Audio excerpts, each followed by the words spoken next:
Salut, c'est Marie-Noëlle Yoder pour Bible Tunes, la Bible pour ton quotidien avec Dieu. Le texte pour aujourd'hui se trouve dans l'épître de Jude. Jude 1, les versets 24 et 25, et je les lis dans la traduction Nouvelle Français Courant. À celui qui peut vous garder de toute chute et vous faire paraître sans défaut et plein de joie en sa glorieuse présence. Au Dieu unique, notre Sauveur par Jésus-Christ notre Seigneur, sont la gloire, la grandeur, la puissance et l'autorité, depuis toujours, maintenant et pour toujours. Amen.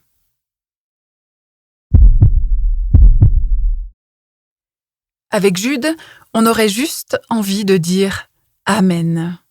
Tout est dit, non ? Dans ce dernier épisode, je te propose quand même qu'on s'attarde encore sur cette déclaration finale. Souvent, on lit ces derniers versets dans un souffle, juste avant de passer à autre chose puisqu'on arrive au bout de la lettre, et c'est bien dommage. Il nous faut parfois du temps pour voir. Il nous faut nous attarder, ralentir. On raconte que la professeure d'histoire de l'art de l'université de Harvard, Jennifer Roberts, donne le devoir suivant aux étudiants. Elle leur demande de choisir une œuvre d'art dans un musée et de s'asseoir devant pendant 3 heures. La seule chose qu'ils doivent faire pendant 3 heures, c'est de regarder le tableau. Un étudiant témoigne qu'il avait choisi son tableau et il s'est installé sur un banc le plus confortablement possible, sachant que ça allait quand même durer 3 heures.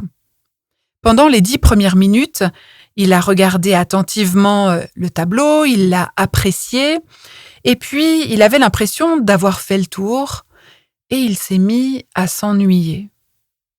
C'est bon, il avait fait le tour.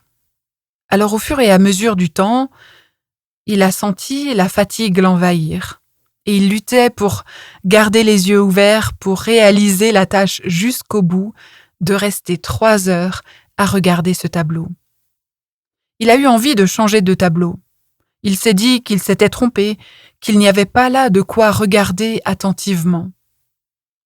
Vers la fin de son temps, donc 3 heures, il a commencé à voir de nouvelles choses dans le tableau. Il a soudain remarqué un personnage qui se dessinait dans l'ombre et qu'il n'avait pas vu. Est-ce qu'il était déjà là avant ?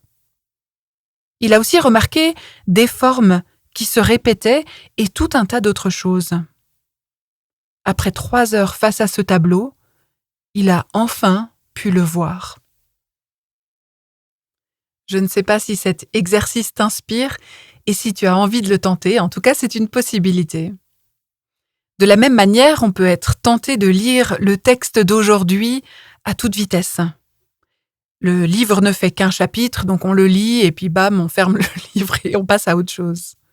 Et c'est bien dommage parce que méditer le texte exige justement de ralentir le rythme de la lecture et c'est ce que j'essaye de faire sur Bible Tunes. Ce genre de déclaration finale, celle qu'on vient de lire, ce cri de louange, c'était monnaie courante au 1er siècle. Une espèce d'ode à Dieu qu'on retrouve à la fin de plusieurs lettres du Nouveau Testament. Pourtant, si Jude ajoute encore ces quelques mots sur sa lettre toute courte, c'est pas juste pour faire bien ou pour être un bon chrétien en rendant toute la gloire à Dieu. Parce que si les louanges finales sont un classique, chaque auteur du Nouveau Testament a sa propre manière et sa propre particularité dans ce qu'il y met. Il ajoute son propre twist pour souligner tel ou tel aspect de la foi chrétienne et du caractère de Dieu. Les thèmes choisis ne sont donc pas anodins. La fin de la lettre, c'est le moment où on se pose la question « Mais qu'est-ce que je veux leur laisser quand on en écrit une ?» Quand on écrit une lettre, on sait que les derniers mots sont importants. Ils donnent le ton de ce avec quoi la personne va terminer la lecture et ils influencent sur ce que les lecteurs vont emporter. Bref, ça vaut vraiment la peine d'y accorder de l'attention. Si on reprend l'idée du devoir donné à Harvard, Jude se place devant Dieu et il dit ce qu'il voit. depuis là où il est, avec ce qui le préoccupe. Il s'attarde sur les caractéristiques de Dieu. Il voit un Dieu qui fait tenir les chrétiens debout. Il voit un Dieu plein de grâce, qui justifie et qui donne sa joie. Il voit en Jésus un Dieu glorieux, puissant, un Dieu qui règne. Il voit un Dieu présent pour la durée des temps, hier, aujourd'hui et demain. Jude est assis sur le banc et il voit tout cela. Son attention, elle est pleinement captée par Dieu. Alors je te propose de plonger avec lui dans cette contemplation et de l'imager ensemble. D'abord le verset 24. À celui qui peut vous garder de toute chute. Jude souligne pour ses destinataires que Dieu a le pouvoir de les garder de toute chute. Tu te souviens que dans le début de la lettre, Jude encourageait les chrétiens à rester fermes, à demeurer dans la confiance et dans l'amour. Quand les situations sont difficiles, qu'il y a beaucoup de pression, la tentation de chuter, comme le dit Jude, peut être là. On peut se sentir tout petit face aux demandes de Dieu, incapable de répondre à son appel, à ses exigences. Pourtant ici, Jude rappelle que non seulement Dieu a le pouvoir de garder toute chute, mais en plus c'est lui qui garde ici.